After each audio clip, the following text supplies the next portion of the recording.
पांडुरंगा, मला वारीला यायची लई इच्छा आहे र.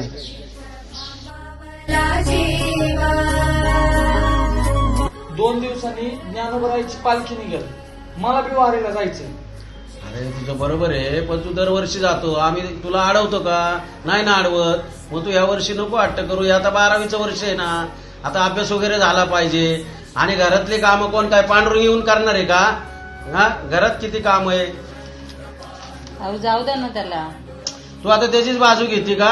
त्याची बाजू नाही घेत, पण वर्षाने एकदा असते, मग जाऊ द्या त्याला. बरोबर आहे, पण आता हे घरात काम आहे, अभ्यास आहे, या गोष्टींचा विचार केला पाहिजे का नाही?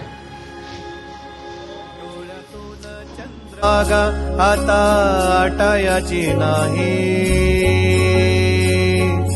डोळ्यातून चंद्रभागा आता आटायाची नाही. उभ्या जन्मात विठ्ठला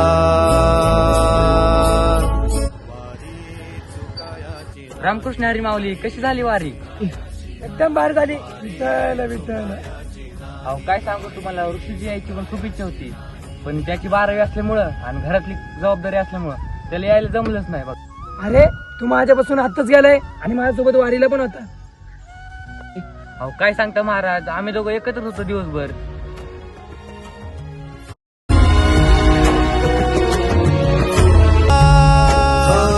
तुझ्या दर्शनाची आस कधी थांबायची नाही. ऋषी तर वारीला गेलेला, आमच्या बरोबर खेळायला, घरातली कामं करायला कोण होतं?